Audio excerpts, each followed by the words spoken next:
Well, I'm going to start at the other end. You know, before we came before you, we had a conversation about how stressful it is to talk in public. And I'm sure you've had the same experience. And one story was told about Pavarotti, who got a dry mouth before he performed, so he bit his tongue. Now, we don't want to bite our tongue, but Tina, what do we do when we get nervous before giving a talk? Oh boy, I think, is my mic on? Not sure, is it? Yes? Okay. I think it's, like we said today, it's about like how we perceive the task that we have to do. So it really starts from, we want to change how we feel about it, right? But changing emotions are very visceral. So it's likely impossible. So you really have to work on your just mindset, how you view it, like really talk. Like let's say I was to ask you, like, what would you tell me, like, before something that's stressful? We kind of had that in the back, actually. Like, I have great colleagues that were giving me pep talks. Well, we can do those kinds of pep talks to ourselves, right? Like really change and sort of like what the presentation laid out. Like if my initial instinct is to have a very negative perception of what's going to happen, when I was talking about mental imagery that is generated or elicited from like an event, for example, I think is to work on that. And then, there's a whole bunch of other strategies that are more behavioral that we can do, like relaxation, like breathing. Just we underestimate the importance and the value of just breathing, oxygenating our brain. It's so critical. The minute you just take deep, deep breaths and you do it repeatedly, you're going to notice your heart rate decrease automatically. And so I think it's a combination of these things. And I would say just try to do something maybe fun before you have an event to do. Like don't do something that's too, don't continue looking at your notes or what have you. Try to do something that will help you sort of like go with what you're trying to create, which is like just something, fun and pleasant. And so that's what I would say. Thank you. Now, Cindy, I was fascinated by the fact that there's so many differences between men and women. Vive la différence. But the biggest difference is that women can have children and men cannot. So does it make a difference if women have children? And if so, does the number make a difference in terms of the risk of developing Alzheimer's disease? That is a great question, and you just happened to hit on my other main focus of my research, which is how reproductive experiences, so having children, the type of pregnancies you have, the number of pregnancies, how that actually does change the way the brain ages. And it changes neuroplasticity markers. It changes how much plasticity is able to happen in your brain as you get older. And actually, so there is some research out there that does suggest that having 5 or more children, so we call that multiparous females, it actually increases your risk for Alzheimer's disease.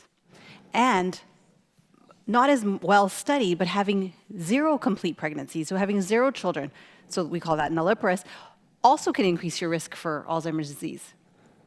And so why could that be? There's a lot of different reasons. But using rodent models, we've looked at how the numbers can change neuroplasticity markers. So we talked a lot today about the hippocampus and new neurons that are produced there, new brain cells.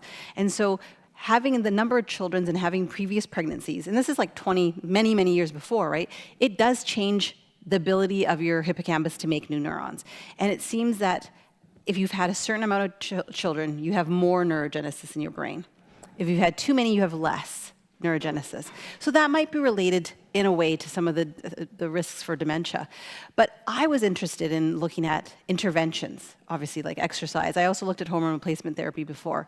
And it seems both hormone replacement therapy and even exercise may be differently effective in the brains based on the number of children you've had. So we're obviously looking for more funding to look at this more closely, but it seems that physical activity might be more protective in the women that need it the most. So the women that have had no children or have had 5 or more. The relationship between physical activity and cognition was stronger in those women. So I think there's a lot of stuff out there. There's a lot of things to look at. Why is that happening? What about the type of pregnancies you have? If you've had hypertensive disorders or pregnancy, that changes your risk for a specific type of dementia called vascular dementia. But what does that mean for exercise? Is there a specific type of exercise, a dose, what form? Like, there's a lot of stuff to look at, I think, in that. Thank you. Emma, can parents and grandparents be helpful in helping anxious children? Yes, of course. So we know that stress can impact the developing brain. When children are in stressful situations, all of these brain regions that we've been talking about today, the hippocampus, which is essential for learning and memory, the amygdala, the fear response, these brain regions, as I talked about today, can be modified by stress. But at the same time, we know that these effects can be moderated by parents. And I'm not sure about grandparents, but I don't see why not. But there actually have been animal studies done looking at early life stress. And these studies show that if as infants, the animals were taken from their mothers, this could activate these stress responses. But the changes, they were reversible when they brought them back to their mothers. So that that caring and nurturing response is inherently a brain protective mechanism. Well, I plead for a role for grandparents. We have special relationships with our grandchildren. Of course. And sometimes we give anxiety to the parents because we indulge them. Well, Matt, you must have had some very dark days. So how did you get yourself out of that mindset to do the things that you accomplished and to be in a totally different place? Well, it's interesting that the last question was about parents and support and anxiety, and it's no secret in the brain injury world that support, and I mentioned it in my presentation, that support through family, friends, the social network is very, very important for recovery. And I can't thank my parents and my family enough. Like, since from day one, my dad has been my biggest supporter. He's right there in the second row filming. Yeah. Yeah, they were. I mean, when I wasn't believing in myself, it was always my loved ones, my family, the people closest to me that were saying, no, you know what, like, you could do this. And it really helped me. And, my dad, for example, I remember one instance when I was desperately searching the internet for somebody who had been through something similar and returned back to a program as demanding as medicine. He actually did his own search, and he came across somebody called Danny the Bomb that he talks about often. That was a snowboarder and it takes a lot of executive skills to be a snowboarder and to make these huge jumps and land on your feet. And that was inspiring to both him and myself. And it was little examples like that really helped. And he was also, I have to mention, he was the person who first put the seed of exercise in my brain. He came across an article about exercise in the brain, and he said, you know what, I read this article, Matt, and it was about this guy who suffered a brain injury, and he said that he started exercising and his light turned on like a light switch. And from there, I took a trip to chapters, and the first book I'm seeing is a book called Spark, The Revolutionary New Science of Exercise in the Brain, and that's where it all started. So yeah, it's really the support around me that kept me going. Thank you. Well, we're open for questions from the audience. Don't be shy. There's 2 microphones here. As you're thinking about it, I'll perhaps start us off. Vladimir, Yep. One of the things that has been evolving in recent times with the studies of dementia is the notion that the disease is not so much about the overproduction of toxic proteins. It's about the lack of clearance of those toxic proteins. Right. And the clearance, of course, is heavily related to the vascular system and exercise and nutrition and all of that. So the question is, where do we stand? What are the prospects for interventions that are effective in dementia in general or Alzheimer's disease in particular? Yeah. Well, first of all, let's demystify Alzheimer's disease. Alzheimer's disease is a disease when it's inherited directly, and when it occurs in the 40s and the 50s, because that's the only time that you only have one cause, which is the Alzheimer's pathology. The typical person diagnosed with Alzheimer's disease has up to 8 different causes, of which the most important is the vascular one, the blood vessels. And that's highly treatable and preventable. And so what are the treatments? The treatments are active. Well, the building blocks are the ABC of holistic brain health. They are, activity and sleep. They are a balanced diet, connecting with others, and motivation, because, I've added information, motivation, implementation.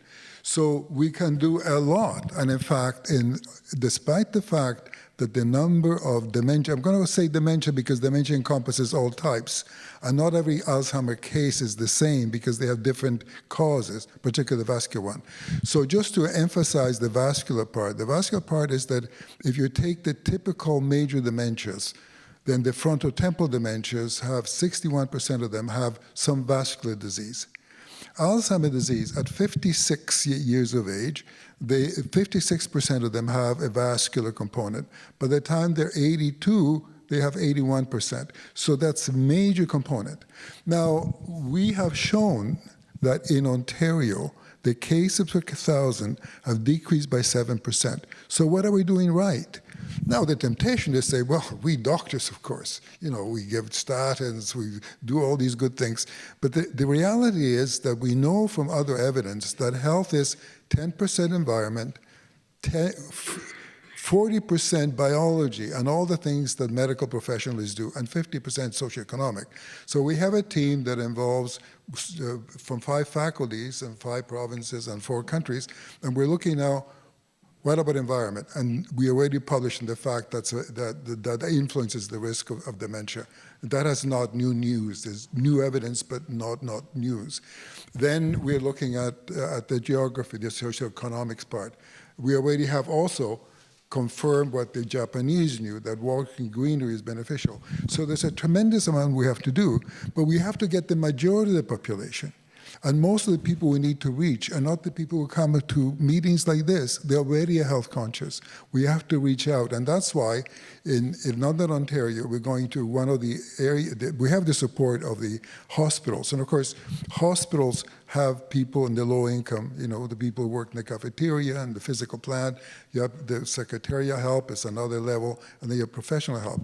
So we're going to target in the first instance the pre-retirees, but at all economic levels. So to answer your question, there's a lot we can do. We heard about the benefits of well, first of all, having the right mindset and dealing with anxiety. You've heard about what you can do with exercise. Both people who are not injured and look at the marvels that we have next to us. So yes, we can do a lot. Let's do it.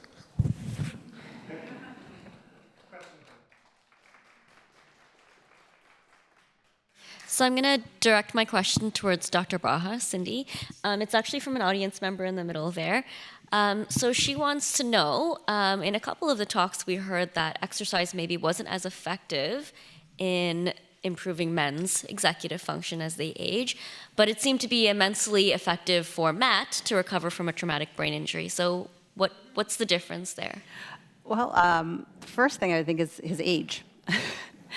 So my research has been focused on older adults. And obviously, Matt, how old are you? No, just kidding. No, but I think that might be a 33. Wow, okay. So not my demographic, but I think maybe that's it. Maybe it could be age. So and the sex difference we're seeing is pretty specific in terms of the types of executive functions. And he's showing improvements across the board. So I think it potentially could be age. It could be how we're looking, like what we're looking at, the outcomes that we're looking at. And also probably adherence. I mean, I think you were very motivated, and you said you ran every day consistently for a long period of time.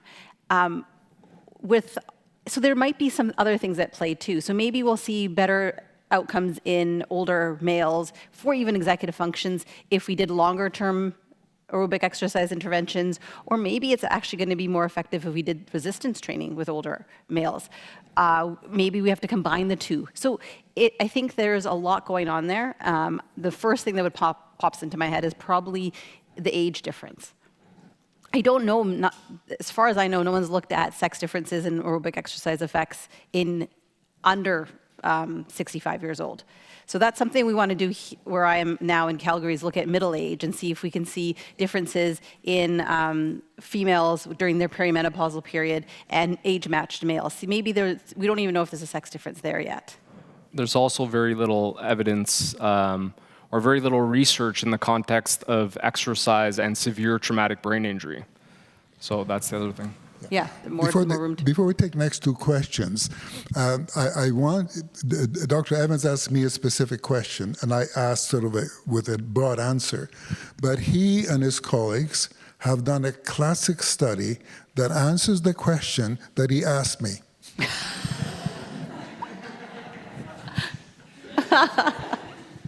Don't be modest.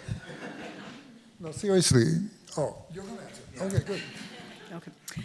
My question is, if you could be a little more explicit about the BDNF, like what is it? And like it seems to be magical, so...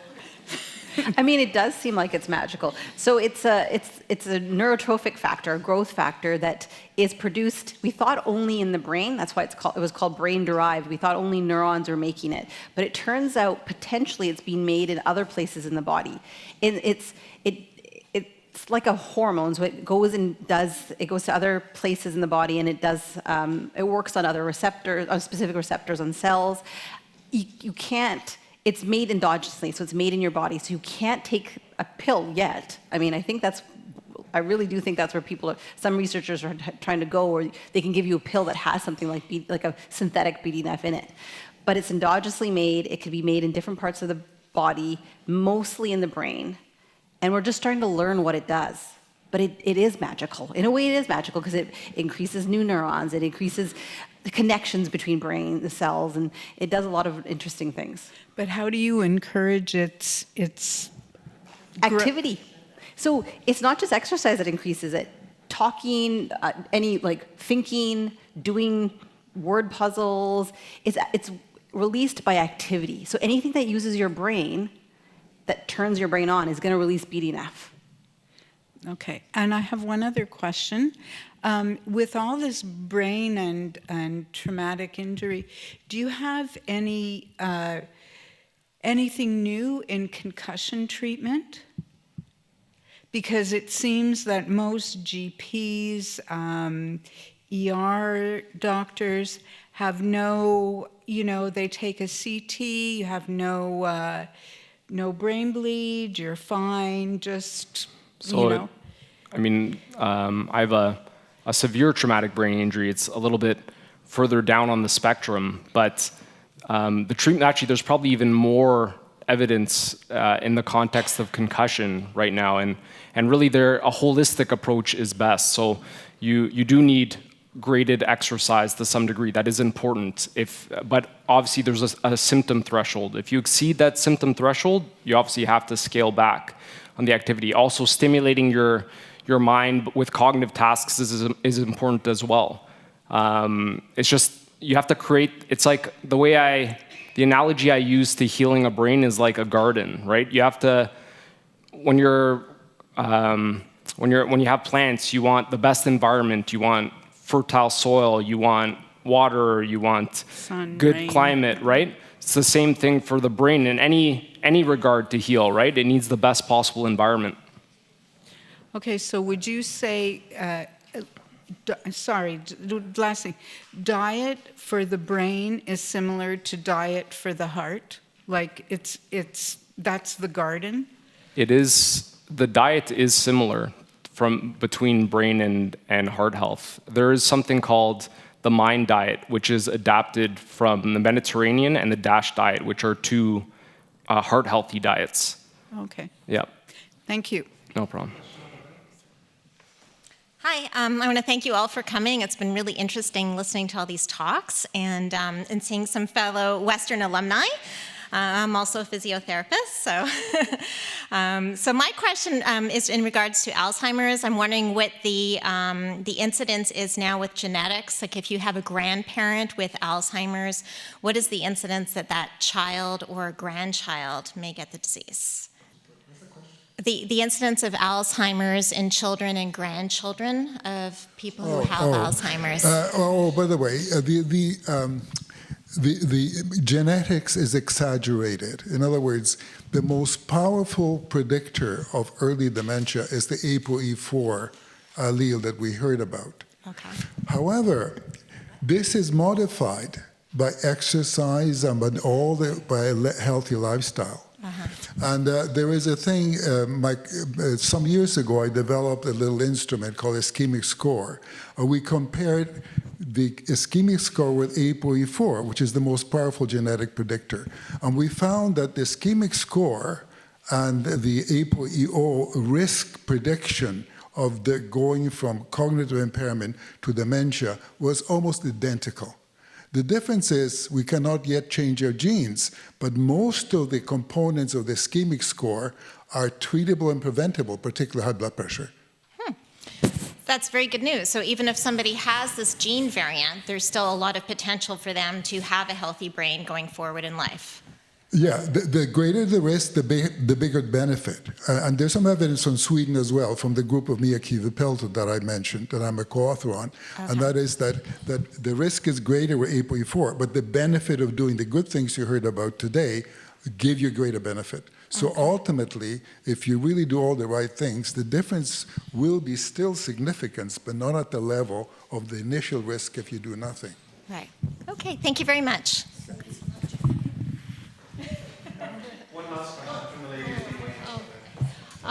Thank you so much for being here. I really appreciate it. So this is a question for Dr. Vladimir. So 5 years ago, I'm getting very emotional. My mother was diagnosed with a shrinking brain. Yeah. So here we are today. She's 89 years old, and all her short-term memory and her executive functions are severely compromised. All her life, she's an Italian immigrant. All her life, she's done all the right things. Healthy lifestyle. Always had a garden where we grew organic vegetables that we ate. We had no junk food in the house. She worked tremendously physically. She walked to work as much as possible. She didn't go to the gym, but she never stopped, doing things around the house, cleaning, mopping, cleaning. She raised 4 kids, had a great, social support. So what happened? Where did it all go wrong? Life is a loan, and sooner or later we have to pay it back. If you have a healthy lifestyle, you can live longer and live longer healthy. Ultimately, we go in some way. The real aim is not to live forever or not have any diseases, is to really push whatever is going to happen late in life.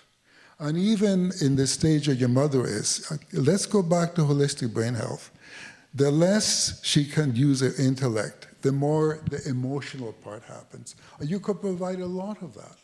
And it's never too late. In other words, you can have someone who doesn't recognize it. You hide them, and it makes a difference. So, there is things we can do. And also have a perspective that the fact that some people go on despite that is not a reason for the majority not to go, because most people don't end up in the tragic situation of your mother. So it is worth doing it. And if more people do it, it's easier to do. So I think that we should aim to have a long, healthy, productive life. And that is now possible more than ever. We know more than we knew before, and we can do more than we could before. How does a brain shrink? How come her brain shrunk? The shrinking by itself doesn't mean very much, actually. Because, according to the CT scan, the neurologist saw that her brain... You see, if you're not using that part, then it can... well, 2 things happen. If you even have a healthy style, the older you are, the more it shrinks. It's a natural evolution. And also, of course, if you have damage or don't use it, it has shrinking of the part you don't use. So that by itself is not... You have to know what the shrunk brain does, not necessarily the appearance. Thank you so much. All right. Thank you very much. We're doing pretty well. We're only 15 minutes behind schedule, which when you have 5 academics on the that's pretty good going. So we'll thank our speakers for a fascinating session.